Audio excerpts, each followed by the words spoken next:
All right, welcome to the Sports Mashup number 69. Very nice episode here for you today. June 29th, the day that this will be posted, the Wednesday, of course, in the final week of June, meaning that we will be taking the month of July off. So this will be our last one until August, I suppose. Yeah, unless we do that one we talked about at the end of July. But Yeah, that could happen. I mean we're taking July off because the only thing going on right now is baseball and golf. Yeah. So you got one more major this year, the Open Championship. We'll talk about the U.S. Open since we haven't talked about the U.S. Open yet, but we'll get into that in terms of golf and the same kind of baseball stuff we'll talk about as well. But since we last did an episode, the Golden State Warriors won the NBA Finals in 6 games at Boston. Steph Curry wins the Finals MVP. Not surprising. It felt like the Warriors kind of controlled the series for most of it. There was a couple games here and there. Obviously, the game one collapsed by the Warriors, but overall, I think the better team won. Um, Yeah, but I'm iffy on the MVP thing. Like I thought Wiggins had a better final overall than Steph did. yeah, I think that's fair to say. But I mean, Steph had 2 huge games, and he's obviously Steph Curry, and he was like the favorite coming in. I Yeah, feel like a lot of the big talking point of the finals was him winning the finals MVP since he does have 4 rings and he finally gets the finals MVP because the previous 3 that they won, it was obviously, I believe, Iguodala in 15 and then Kevin Durant in 17 and 18. So, yeah. I just felt like Wiggins, like he was a key piece on both ends of the court. yeah, he was. But I think that Because I believe he was either guarding Tatum or Jalen Brown every time. yeah, I think the backlash, though, if Curry doesn't win it, I mean, would have been extreme. He was going to win it pretty much no matter what, as long as he put up numbers, and he did. So he got that done. Speaking of the Warriors, Kenny Atkinson is deciding to stay with the Warriors instead of coaching the Hornets. They will now bring back Steve Clifford for his second stint as their head coach. So that's kind of a weird move. Yeah, I mean, like it was just what it was between Atkinson and D'Antoni, Yeah. and then they made it seem like Atkinson was going to be the guy who they were hiring, and then they win the championship, and he's like, I'll just stay here. Yeah, I mean, I don't hate that move by him because the Warriors will likely be good again next year and he can maybe get a better job. Yeah, and then the Knicks, I mean, they're supposedly a strong favorite to land free agent Jalen Brunson, who was on the Mavs last year. This has always felt like a good fit. Brunson there. They need a guard that can control things for them. And I think he is that. He had a great season last year. The big question is with that is if Dallas doesn't bring him back, which it certainly doesn't seem like they will, how do they go about, helping Luca out? I think is the big question now. Well, yeah, because I mean, before the draft, they made a trade with the Rockets where they got Christian Wood, a power forward center, which they need, but they gave up. Well, I mean, Boban is Boban. I don't know how many minutes he even played, if he even played in 20 minutes all season. But then you also gave up Marquise Chris, Trey Burke, who would have been your maybe starting point guard, if not backup point guard, and then Sterling Brown. Players wise, I don't think that's a lot to give up. 26th pick, I don't think that's that bad either. So I think that's a good move for Dallas if they can get out of Christian Wood what they expect. Yeah, Um, I just feel like player wise, I feel like it was a good trade, but I don't know if you really needed that first round pick in there too. yeah. Who went at 26? Um, Wendell Moore. Minnesota. So I guess it was traded a couple more times. Yeah, Houston traded it with Minnesota, so Dallas drafted Wendell Moore, but he's going to Minnesota. Yeah. Yeah, I don't know. Interesting trade for sure. We also had John Wall to the Hold, Clippers. hold on, I got that later. Okay. We got Uh, that later. but the Jazz finalizing a deal with Celtics assistant Will Hardy to be the Jazz's next head coach.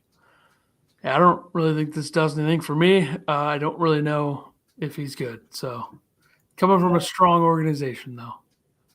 But I mean, we'll get to a little bit more Jazz here after the draft. And you had Kyrie made a list of teams he'd like the Nets to deal him to if they deal couldn't be made, which was the Lakers, Clippers, Knicks, Heat, Mavs, and 76ers. Which the one team out of this that shocked me was the 76ers. It's like he didn't seem like he liked playing with Harden, and then he wanted to go play with Harden. That would have been hilarious if that happened. But then he decided he was going to he took his option for his final year with the Nets. Yeah, so I was hoping he would leave so Kevin Durant would become available and then come to Phoenix, obviously, but that's not going to happen. So we'll see what the Nets do now. They got KD, Kyrie, Ben Simmons locked in for this season. We'll see what other moves they can make around them, but I think all in all, good for the Nets that Kyrie's staying, despite all the stuff that comes with it when he's on the floor. I wonder if Seth Curry is still on contract there, if he's a free agent. Not sure. I mean, because I think he fits into their offense as a six-man role, if not a starter role, to help them spread the court. But they also should get Harris back, so they'll have two deadly shooters. Their players under contract right now are Kevin Durant, Kyrie Irving, Ben Simmons, Joe Harris, Seth Curry, Patty Mills, Cameron Thomas, and Day'Ron Sharpe. So that's 4 shooters right there with Harris, Curry, Mills, and Thomas. Yeah. But, I mean, if you have – Harris will be the starter, and then you sub Curry in for him, so you get shooter for shooter just switching out. Yeah. No doubt. And then the Clippers center is Ivica Zubac agrees to a 3-year, $33 million extension. And then also the Clippers looking at buying out John Wall's contract from Houston.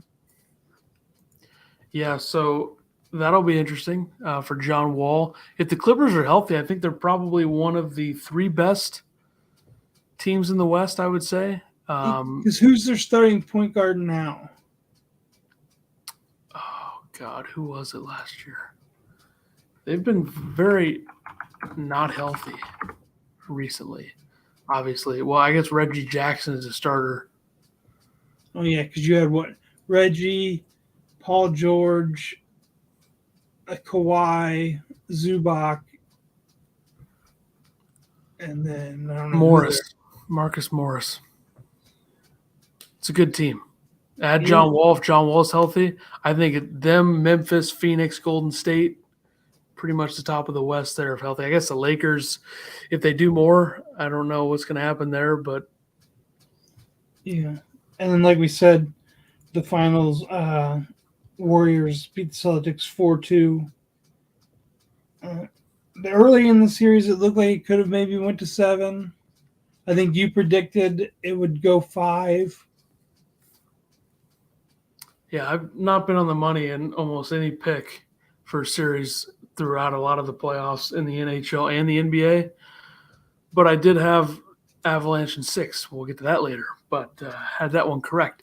Let's look at the NBA draft now. I'll go over the lottery picks here. Yeah, the draft was last Thursday, the 23rd.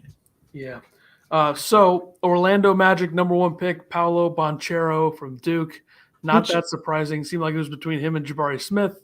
It was going to be Jabari Smith, and they go with Banchero. That was the key thing. It almost like everybody said it was going to be Jabari Smith. Like it almost seemed like everyone said the top 2 were locked in. That it was going to go Smith, Holmgren, Paolo. It always seemed like whoever didn't go 1 between those 2 was going to go 3, and that's how it did go down. I wonder if Houston considered taking Jamari Smith there once Paolo was taken. It doesn't seem like they did. It seemed like they were kind of always set on Chet or set on. Yeah, Chet. Yeah. So, I mean, not surprising with the top three. Number 4 pick is Keegan Murray to the Kings. I kind of always thought Keegan Murray could be a good NBA player, but I don't think the Kings is a great spot for him. We'll see if it works out. This is like the last time they took a player in that position in the top 5, I guess, was probably Bagley, right? And that didn't work. Yeah. But we'll see. Jaden Ivey out of Purdue, number 5 to the Pistons. I think that is a fantastic fit with Cade Cunningham. I think that'll be great. Well, that and you had what his grandpa played for the Lions. His dad or uncle played for the Pistons, and his mom played for the Detroit WNBA team. So, I mean, they're a Detroit-based family to begin with, and then he gets drafted there. Yeah. A great fit in every way. Number 6, Benedict Mathurin to the Pacers out of Arizona. I really, really like Mathurin in college. I think he'll be a good pro. I like both. Like last year's first-round pick for the Pacers, getting Chris Duarte out of Oregon. A couple really good picks back-to-back here. The unknown one at 7 is Shaedon Sharpe to the Blazers. Didn't play a game at Kentucky. Huge talent. Yeah. I have no clue what he's going to be. And then there was that trade talk of KD going to Portland to play with Lillard. Yeah, that was more. It seemed like it was more so Lillard posting what he posted on Instagram of those two wearing Blazers uniforms to get that going, but doesn't seem like that. Can you pull that the draft thing up? I can do that, I believe, for the video viewers. Let me see here. All right. It's about to be a black screen. There we go. All right. Then you had Dyson Daniels, 8 to New Orleans. That's a pick from the Lakers. G League Unite, Australian guy. So don't know what he's going to be. Number 9 to the Spurs, Jeremy Sohan, I believe is how you pronounce that, out of Baylor. Pretty much does everything but score. So we'll see how that works out for the Spurs. Number 10, Johnny Davis to the Wizards out of Wisconsin. I've never really thought that his game is going to translate that well, but maybe it will. Maybe I'll be wrong. But I mean, he might get some playing time because Beal gets hurt all the time, so he could just go right behind Bradley Beal. Beal could be traded. I mean, we don't know. Yeah, not out of the possibility. Knicks traded the 11th pick to Oklahoma City, and that pick ended up being Ousmane Dieng out of the New Zealand Breakers Australian team. So I don't know what that is. Oklahoma City Thunder at 12 take Jalen Williams out of Santa Clara. They'll take another Jalen Williams later. And then the final pick in the lottery was 13, Jalen Duren, Hornets out of Memphis. That pick was traded to Detroit. So Duren going to Detroit, another good pickup for them, I think. I think they had a great draft. I think elsewhere, notables, I think Agbaji in Cleveland's a really good fit. Mark Williams to the Hornets seemed like it was always kind of going to happen. It felt like Charlotte or Atlanta for Williams. Did you see LaMelo Ball's tweet? I did not. I think he put like woof, like I don't like it seemed like he wasn't very excited about that pick, like he wanted somebody else. But I don't know why you wouldn't want one of the best defenders in college basketball last year with his size and length. I mean, and he'd be playing behind Mason Plumlee, so you got two rim runners that you can just throw oops to the whole time. Yeah. Elsewhere, you had A.J. Griffin from Duke going to the Hawks at 16. You had Malachi Branham at 20 going to San Antonio. I think that'll be great for him. Which I think A.J. Griffin, too, at the Hawks fit in because they need more shooters. And he was one of the top three-point shooters in the country. Yeah, I think that's a good fit, no doubt. Let's see. Blake Wesley was a stud at Notre Dame last season. He goes to the Spurs at 25. Wendell Moore goes to Minnesota, as we mentioned earlier, at 26. Ty Washington out of Kentucky goes to Houston. Yeah, so he would 29 basically fill in John Wall or John Wall's spot, even though John Wall did play the whole season. Yeah. The other Jalen Williams at 34 out of Arkansas goes to the Thunder. Kennedy Chandler, kind of surprising that he fell to 38. He goes to Memphis, I guess. So there you go. Trevor Keels does get drafted, 42 to the Knicks out of Duke. So, I mean, now you have him and Barrett basically as your two guard. Yeah. Barrett could play the 3-2, I guess. It seems like Bradley Beal would be a great fit for them if they wanted to do that. Yeah, and there's talks of that. Well, I mean, if they don't get Brunson, it seemed like they really wanted Ivy too. They couldn't make that happen, but they're clearly wanting to add to the backcourt. I guess the other one would be Isaiah Mobley to Cleveland, joining his brother at 49. So yeah, I mean they just added length and just switched the Mobleys out because one's I think 6'11", the other one's 6'10". Yeah, I'd say Evan Mobley's more of a 5, Isaiah's more of a 4, but I think it's kind of a either or thing for both positions. So there you go. That was the NBA draft. Yeah, and then what was it? Duke had 4 players taken in the first round. Duke had 4 players taken in the first round for the second time in the modern draft era. It also happened in 1999. More players were selected from Duke than either Big 12, which had 3, and the Pac-12, which had 3 in the first round. There you go. And then surprising stat, which was found on Twitter, the 2022 all undrafted team. First off, at point guard, you have Scottie Pippen Jr. out of Vanderbilt. Signed a 2-way deal with the Lakers. Johnny Juzang, your guy from UCLA, signed a 2-year deal with the Jazz. Which, I mean, if they're getting rid of most likely Rudy Gobert, you're getting some young athletes in there. Yeah. At shooting guard, Alondas Williams from Wake Forest, 2-way deal with the Nets. Power forward Brady Manick out of North Carolina joins the Hornets for Summer League, so hasn't signed a contract for like a 2-way deal yet, but he's on their Summer League team. Which, I mean, with his size and everything and his shooting ability, could be a good fit for the Hornets. He should go to the Celtics. Larry Bird. Yeah. And then at center, Kofi from Illinois, believed to have signed a 2-year deal also with the Jazz. So, I mean, he would take Rudy Gobert's spot, basically. Yeah, I'm kind of surprised Alondas Williams didn't get drafted. And Jake LaRavia from Wake Forest did get drafted. That was kind of surprising to me.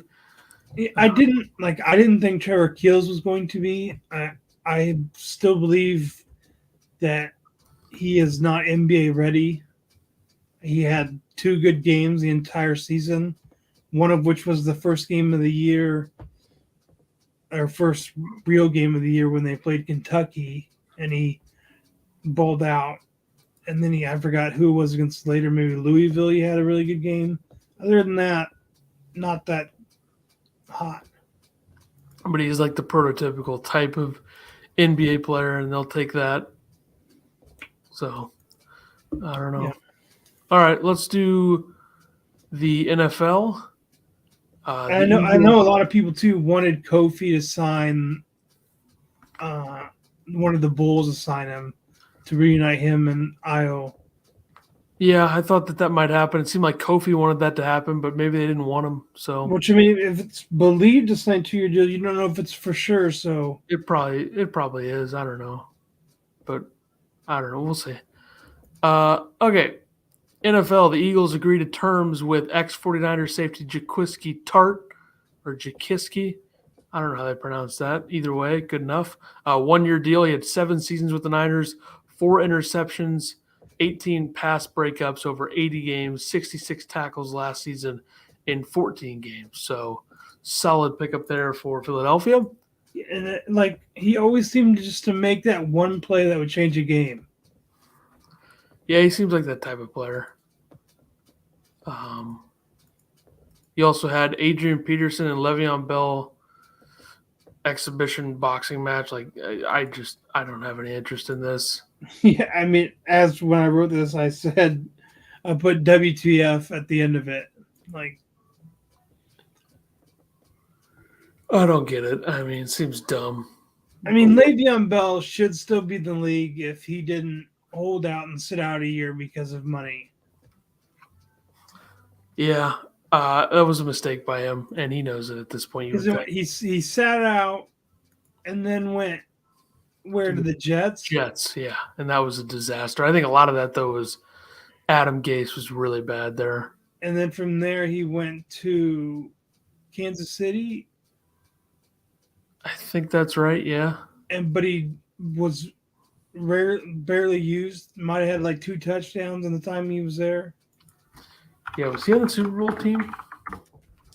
No, I thought he might have been, but maybe not. That they had LaShawn McCoy the year after that. Yeah, Ravens last season, and technically he was in the Bucs last season. Yeah, they signed towards the end of the year for like 3 games. 3 games, caught a touchdown. Released on January 22nd. So there you go. He's done. Commanders and wide receiver Terry McLaurin reached deal 3 years up to $71 million, includes a $28 million signing bonus, and also has 76.4% of new deal guaranteed. Big deal for one of the better wide receivers in the NFC, no doubt. You would think probably top 5 in the NFC, I would think. So is that all the receivers? Or no, the only receiver left that we had that is still like waiting is Debo, right? Isn't DK Metcalf still technically? Oh yeah. So that's 2. Because we had there was 4. There was AJ Brown, McLaurin, and then McLaurin re-signed, and yeah. And we still have the whole quarterback thing too with Baker Mayfield. So who knows? Yeah, which was the Browns said. Baker said the Browns need to make the first move or reach back out. I thought there was a thing where let me see, where was it that the Browns said that they both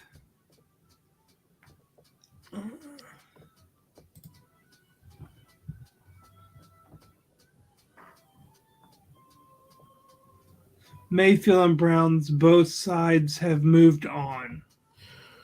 Yeah, so that doesn't seem like anything's going to happen there. I think the Browns should just trade him, but whatever. Yeah, because I mean, we still don't know what's going to happen with Deshaun Watson. And then who was it they brought in for the backup? Was that Jacoby Brissett, right? Yep. I mean, do you really start Jacoby Brissett over Baker? I mean, I think they would have to. I mean, even Joe Burrow, he was on Busting with the Boys. He's like, guy lit us up. He's like, I've yet to beat the Browns in 3 games. Yeah, Baker should obviously get another chance, but I don't know what's going to happen with him. I mean, I don't really know where he would go at this point. Well, there was talks about him with Seattle. Yeah. It's a weird situation. Which, I mean, might not be a bad spot because what's Seattle have right now? Drew Lock and Geno Smith. Yeah, not good. Yeah, because if Drew Lock gets hurt, which does happen, we saw what Geno Smith could definitely not do last year. Which is be good, yes. Yeah. That is true. The Steelers make Minka Fitzpatrick the highest paid safety in NFL history. 4-year extension that will pay more than $18.4 million per year. Yeah, he's good. So there you go. I don't understand why people are saying he's taking a discount. Like, you can't. I don't care how much money it is. You can't say it if he's the highest paid player at his position in the league. That's not a discount. And not even just in the league, in history, but Yeah, that Steelers fans were acting like that was a discount. That's BS. But I mean, do you really think that he's the best safety in the league?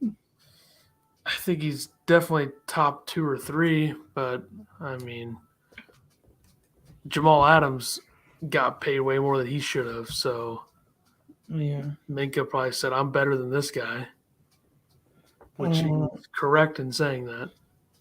And then what you had, the Ravens suddenly lose 2 players, one current, one retired on the same day. You had linebacker Jalen Ferguson at the age of 26, was a 3rd-round pick in 2019. And then defensive tackle Tony Saragusa at the age of 55, who was undrafted but had a 12-year career. I forgot where he started. Maybe Indy, I think. That seems right. But then he was a big part of the 2000 Ravens' amazing defense. Great personality and sideline personality. Yeah, definitely sad news about both, especially for them both to go on the same day. That's really tough for the Ravens. Yeah. Like you lose like one of the legends of your franchise, and then one of your young linebackers. Yeah. And both causes are unknown. Sad news. The 49ers quarterback, Jimmy Garoppolo, his plan is on track to start throwing soon. This whole quarterback carousel thing that was supposed to happen this offseason was a total letdown. Garoppolo didn't get traded. Really all you had was Wentz to Washington and Brady unretiring. And Matt Ryan to Indy. That's about it. Those 3. Oh, I guess you had what's his name to Denver. Watson to Cleveland too. Wilson to Denver. Yeah, Russell Wilson. Yeah, didn't do it for me. I thought everything was going to happen. Yeah. It would have been more interesting if Brady stays retired, because what would the Bucs have done then? You also had Trubisky to Pittsburgh, so maybe I'm wrong, but whatever. Yeah, but then Pittsburgh drafts Kenny Pickett. Yeah. Yeah. So then, then what was it? Their GM was all about old Duck Hodges that was going to be their starter over Trubisky anyway. Or that's what he wanted. Yeah. So I mean, who knows what's going to happen there? Yeah. And then I didn't want to make a thing for NCAA football, but you had Archie Manning, the son of Cooper, who was supposed to be, or is said to have been the best of the Manning brothers before he had his back injury, declares that Texas. Maybe Texas will actually win something. Sarkisian was all over them. I mean, they had a guy there almost every day. I think the high school head coach said every morning the scout or whatever was there before he got there, already had the coffee made for him and everything. But in surprising news, though, they are stacked at quarterback. Texas is. They have Quinn Evers, yeah, who was the number 1 quarterback in his draft or his class. Then they have the number 1 of the next class. They also have a freshman who's the number 2. So when Archie gets there next year, they're pretty sure he's going to redshirt. Yeah. But he's also going, and he's going to be in the same class with Edgerrin James' son. So you got Peyton's back playing, or his son playing with Peyton's nephew. That'll be pretty cool. Like I said, maybe Texas will actually win something. And Edgerrin James, he played at Texas, right? Let me double check that. because it was either between that or Miami, but I'm pretty sure he played at Texas. Miami. Oh. You were on track though. You said Miami. Yeah. All right. Let's go to the golf. You had Phil Mickelson playing the U.S. Open, 11 over, missed the cut by 7 shots, I think. So not good for him. He didn't look good at all. It doesn't look ready to play. So not surprising to me that he was that bad.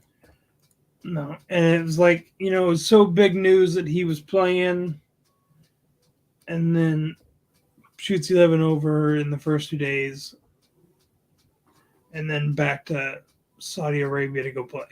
Way, way worse than Tiger was at Augusta or Southern Hills. So there you go. Tiger wins again. And for a guy, he just played the week before in a live tournament. He was really bad in that too. So he's clearly not what he once was. Pretty sure they made the mistake of giving him the most money out of everyone that they've brought over. That's probably fair. But the U.S. Open, the winner was Matthew Fitzpatrick. Won $3.2 million, shot 6 under. Who was it he was battling with? Was it Scotty Scheffler? Zalatoris? Or Xander? Yeah. Zalatoris, yeah. Yeah. So that was 2 weeks ago. Last weekend, you had the Travelers Championship. The defending champion was Harris English. It was at TPC River Highlands in Cromwell, Connecticut. The winner was Xander Schauffele, shot 19 under, won $1.5 million. And then this weekend, you have the John Deere Classic. Defending champion Lucas Glover at TPC Deere Run in Silvis, Illinois. Closest PGA Tour to us. Mm-hmm. Definitely. Usually a high-scoring tournament. Yep. Winner usually is, close to 20 under? Maybe over that. Probably over that. Yeah. So we'll see. We'll see what happens. And then what did you have here? I have Abraham Ancer and Brooks Koepka leaving the PGA Tour for Live Golf, as are Matthew Wolff and Carlos Ortiz as well. So they're gone. Whatever is my opinion on that. Which was great. Like at the U.S. Open, Brooks Koepka was one of the ones who was like, it was like him and Morikawa were the ones that kept interviewing about it and everything. And Koepka was somehow he was so against it. I think he didn't really want to talk about it more than anything, though, I would say.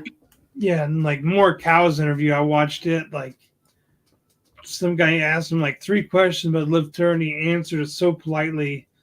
Then they go to the next guy, and he asks about the same thing. And Morikawa's like, just looked at him like, I just answered the question for 10 minutes about it, and you're going to ask me about it again? Yeah, I mean, I don't know what else they want from those guys. The PGA Tour also announced some changes. They're returning to a calendar year schedule. I think that's 2024, I think.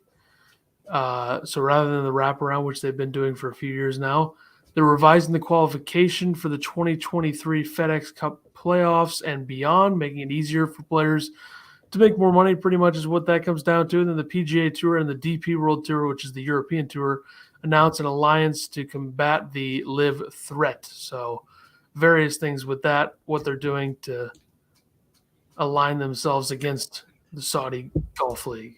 So pretty much doing what they have to there. And we had some little bit of NBA basketball. You have the ACC Big Ten Challenge schedule has been released.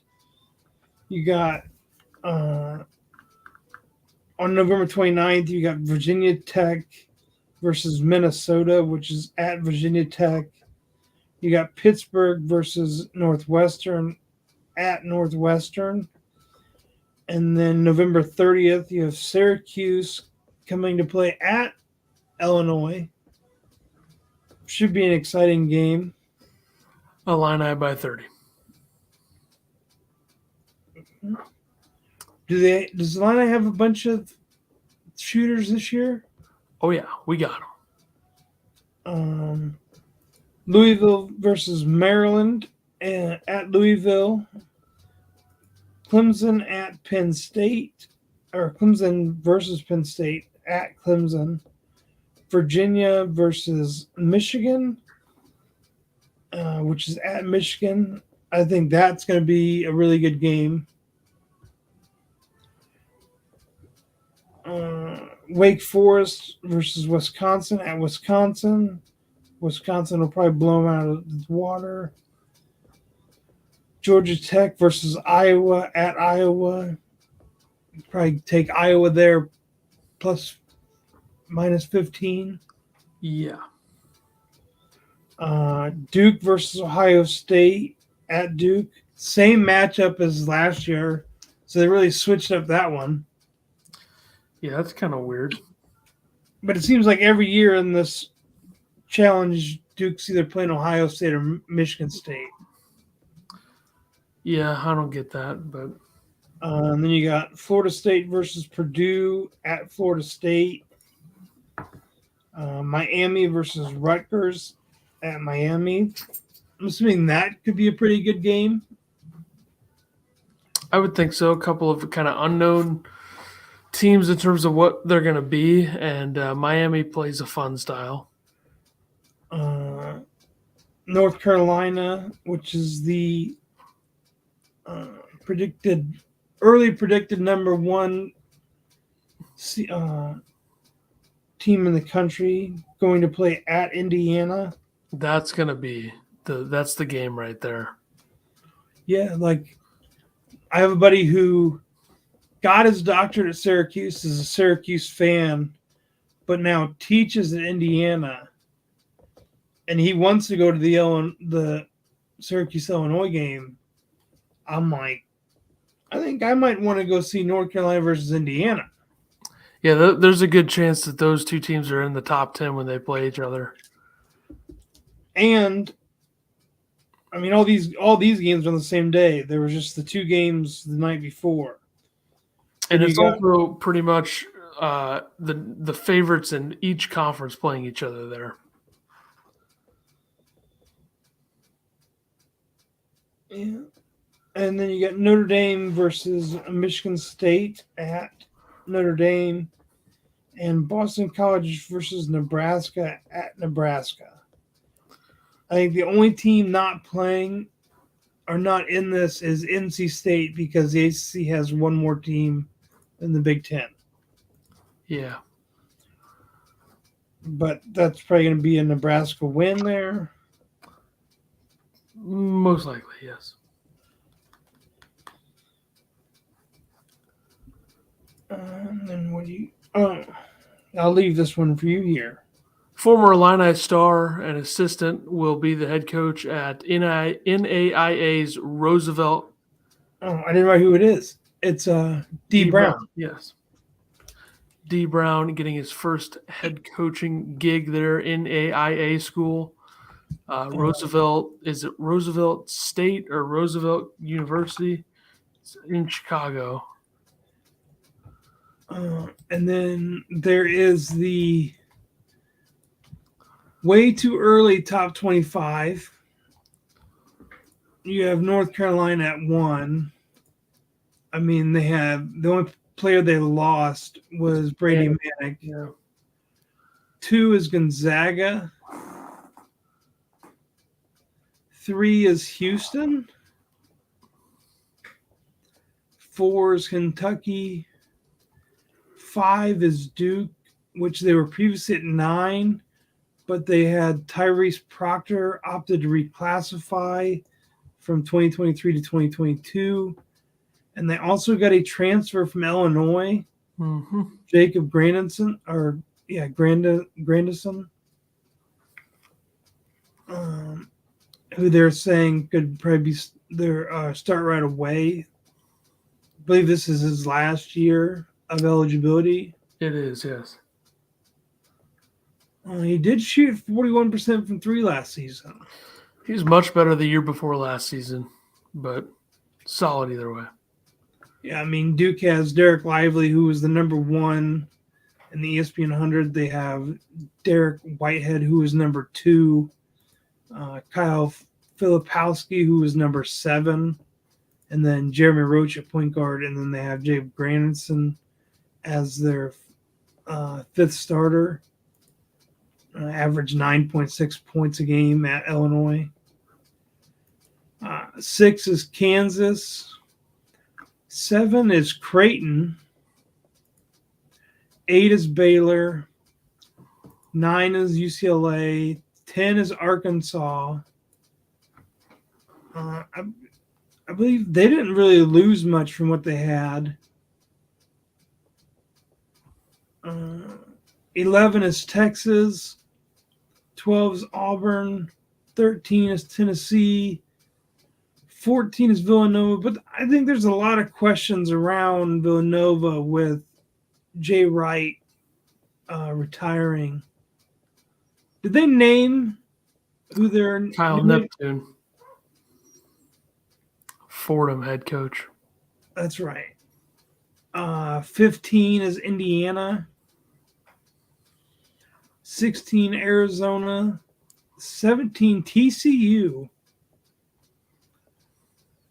18 Oregon. 19 Alabama. 20 Virginia, which I believe they're returning all 5 starters. 21 San Diego State. 22 Texas Tech. 23 Dayton.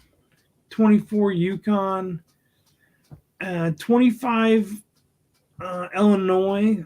They said had Jacob Granson stuck around, they probably would have been 7 or 8 spots higher. That seems like a weird.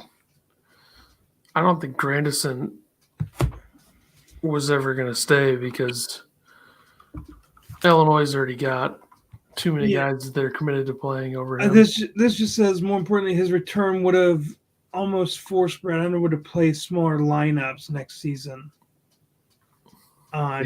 Dane Danger, is that how you say his name? Dane Danger. Who sat out the second half of last season and transferred from Baylor, is a replacement for Kofi. But the plethora of wings forwards should allow Illinois to go smaller and more versatile up front. Even without Granderson, there's a strong case made that Coleman Hawkins is better suited at the center spot. They also had Matthew Maher transfer from Baylor as well, who is an effective mobile stretch 4.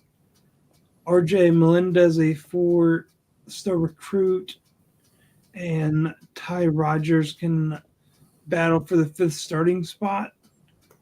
It says Melendez has more positive spring buzz, and Rogers played for the USA under 18 team earlier this month. Underwood also added French big man Zachary Perrin. Yeah, Perrin.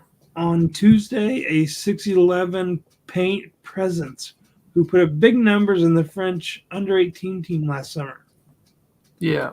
Shows their projected starting lineup is Sky Clark, RJ Melendez, Terrence Shannon Jr. He's a transfer from Texas Tech, right? Yeah. Matthew Mayer and Coleman Hawkins.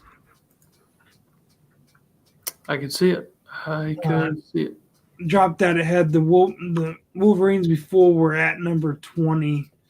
So the next in line is Michigan, Miami, St. Louis, Xavier, and Ohio State. Did Ohio State lose really that much to go? Who'd they lose? Liddell? Branham. Pretty much their 2 best players, but they still have a good enough foundation there to where they'll be solid, middle of the Big Ten probably. Yeah. All right, let's do Major League Baseball. You had a huge brawl between the Mariners and Angels, 8 ejections included, 12 players suspended, including a 10-game from Angels interim coach Phil Nevin. So yeah, I mean, this was there were some punches thrown. Yeah, if you're gonna get out of the dugouts, you might as well do something. So I'm all for it. Even Rondon, who has a broken wrist or something, he's in a cast with his right arm. He was throwing forearm shivers with his left. He got like a 5-game suspension. He's supposed to be out for the year. So beginning of next year, he'll have a 5-game suspension to start the year. Yeah. So good stuff there. Cardinals pitcher Jack Flaherty pulled in second inning due to shoulder stiffness. He goes to the IL 15 days along with Harrison Bader, who has plantar fasciitis. So 10-day for him. So basically, the Cardinals rushed Flaherty back. They got 5 innings out of him in 2 games. Yeah, not good. Not good at all. No, and it just sucks because he's a young stud, and now he may be done along with like Hicks. So you got 2 young studs who may not be able to play anymore. Yeah, we'll see what happens. The Mariners also made a trade with the Royals for first baseman Carlos Santana.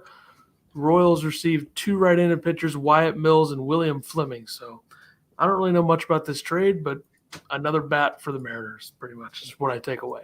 Yeah, and the Royals get 2 pitchers. Freddie Freeman fired his agent who led his offseason contract talks. As I wrote here, it seemed pretty clear to me that he never wanted to leave Atlanta, but he did. So yeah, there you go. Juan Soto is the 19th player in MLB history to reach 1,000 total bases and 100 home runs before turning 24. I mean, he's a rising stud in the league. If he just get rid of his little shimmy shake he does in the box. Yeah. Phillies outfielder Bryce Harper out indefinitely due to a broken left thumb. Supposedly he's going to have surgery on it, but I wrote, what in your opinion, how do you think this affects the Phillies? I think it affects them a great deal. They're going to need more from the likes of Schwarber, Castellanos, Hoskins. The list goes on because Harper's their best player by far. So I think this is a huge deal, especially Schwarber's going to need to step up. I know he had a home run tonight. I think he's got 22, but that's your left-handed bat now. Yeah, he's going to have to be, the DH now? Him or Castellanos have to be the DH because neither of them can field. I like Castellanos better in the field just because of the range he can cover. Yeah. I mean, dude's fast. And Schwarber's a terrible defender, so. Yeah, I mean, Castellanos can still run center, but Schwarber, they just have to hide him in left field. Yeah. Twins pitching coach Wes Johnson leaves the team mid-season to become the LSU pitching coach. It's kind of weird. Yeah, I mean, you'd think if your dream job as a pitching coach, you think you'd want to be in the major leagues, but this is a higher paying gig, I believe, LSU. You think he's making more money as a pitching coach at LSU than he did it for the Twins? Yeah. I believe that is the case here. Braves placed closer Kenley Jansen on the 15-day IL due to irregular heartbeat. I know he's had these issues before, so yeah, hopefully he gets it figured out. But yeah, happening before. Braves are struggling right now. You got Ozzie Albies still out with a broken foot from a foul ball, or not? He didn't foul off his foot. Did he just? I don't remember. Did something come out of the box? And then now you have Acuna. He fouled one off his foot. Yeah. And then before we get to picks of the week, I saw this all-time fathers team. Starting left fielder Raul Mondesi. Starting center field, Mike Cameron. Right field, Vlad Guerrero Sr. Third base, Tim Wallich. Shortstop, Fernando Tatis Sr. Second base, Craig Biggio. First baseman, Phil Nevin. He's the coach of the Angels, correct? Mm-hmm. Who's his son play for?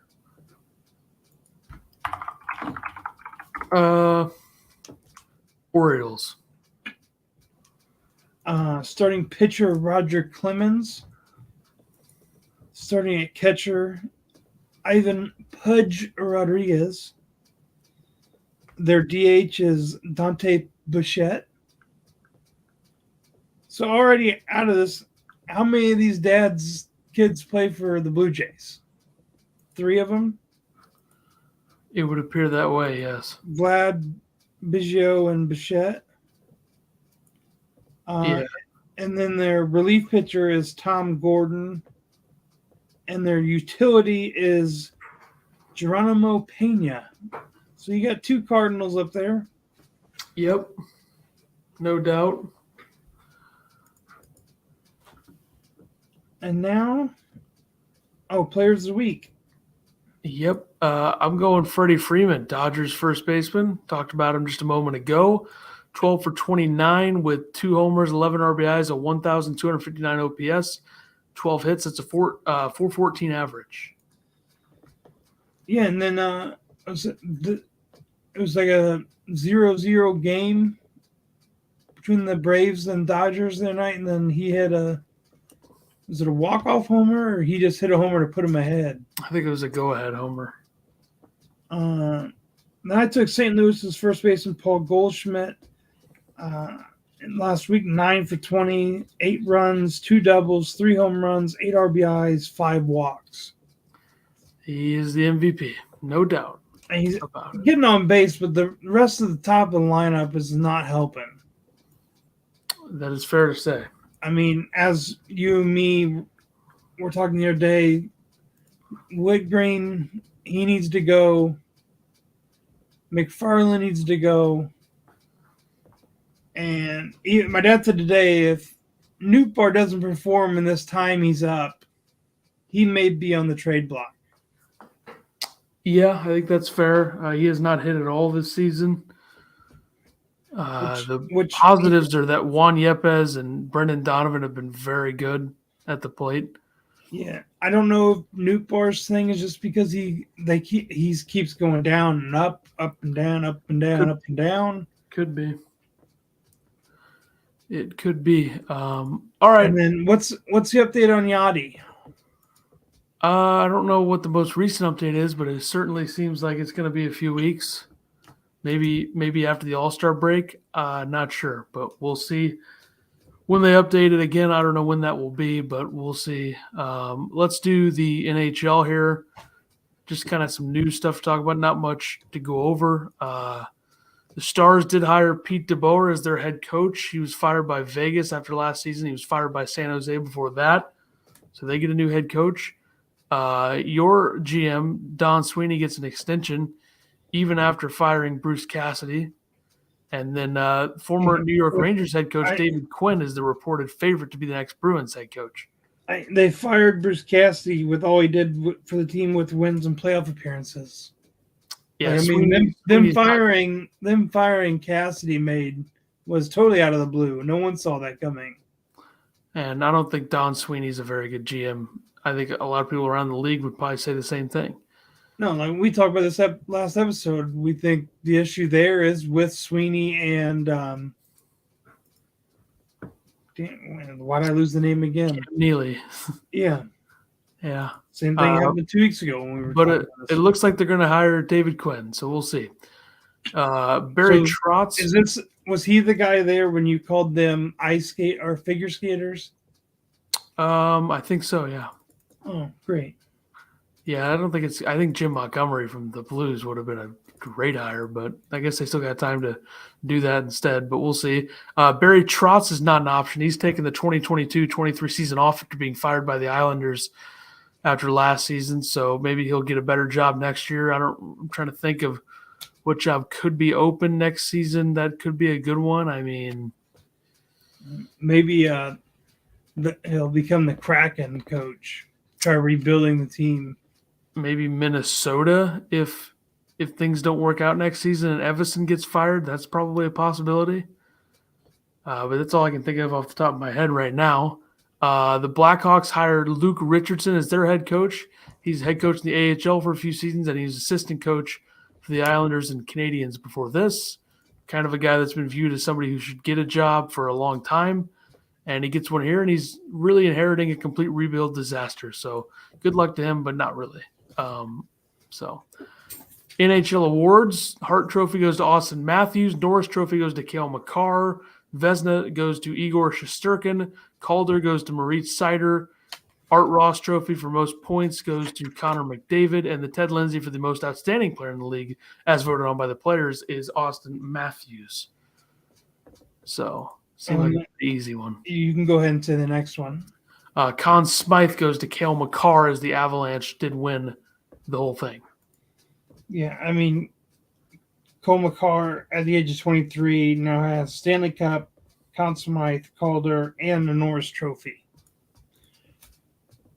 It was tweeted from the Stanley Cup's Twitter: Calder, Norris, Smythe, me. I'm all yours, Cale Makar.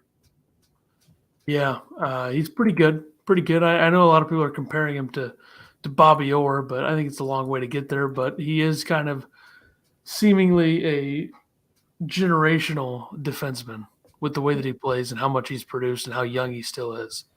So you had the Avs win 2-1 in Game 6, first cup since 2001, which was when Joe Sakic was the captain, and he's now the GM.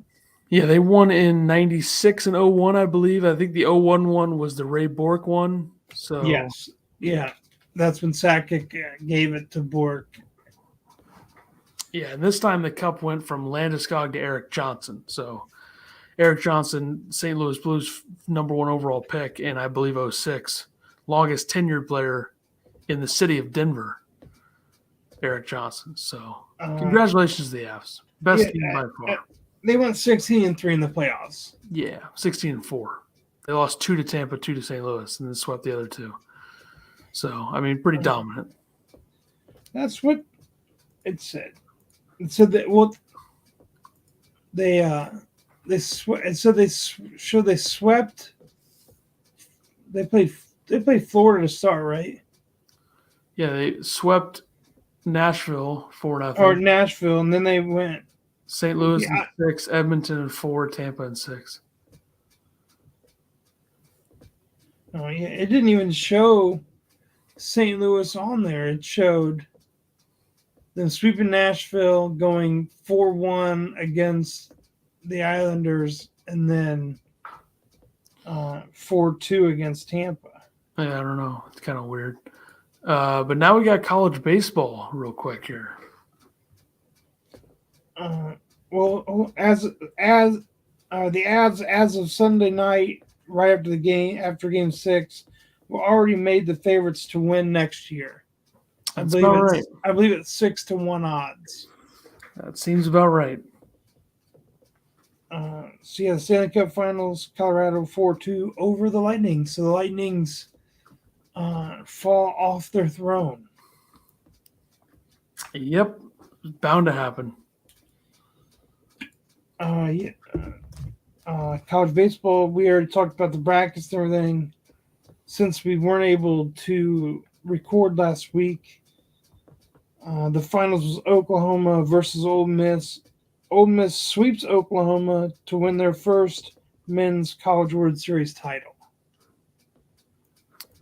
Which, did you call 2 weeks ago? Did you call Ole Miss to win? I meant to go back and watch before we recorded, but I forgot. Maybe I did. I don't know. I think you either picked Ole Miss or Arkansas. I don't know where that would be in the episode. Let's see when we.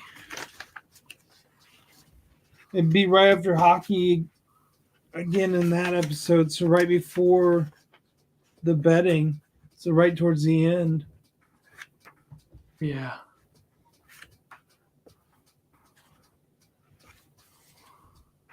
Yeah, I did say that. 47-17, the timestamp on that episode. Hey, see, that's good steel trap memory here to remember that 2 weeks ago. It's a surprisingly good call by me. They were the last team in the field, and they got it done. Well, the last team in the field had to be Notre Dame. It's all above board. Same thing. Ole Miss was one of the last teams in. But 2 weeks ago, betting wise, 0-1 in the NBA, 1-0 in hockey, 4-1 in baseball, and I got 2 golfers correct, which would have been the U.S. Open we bet on. Yeah. Guy had Matthew Fitzpatrick top 5. He won it. And then I had Patrick Cantlay top 20. He tied for 14th. I went 5-3, 3-2 in Major League Baseball. I had Morikawa top 5 at the U.S. Open. Then Lightning Avalanche game 1 had the Avs, and then Celtics did not win game 6. So there you go. We both had, or I had Morikawa to win. And so you snuck that one in for him tying for 5th. Yeah, it was a backdoor because he wasn't looking great coming in. So before our monthly break, I went 7-2, so I am sitting at 454 and 348. So I'll take 106 over.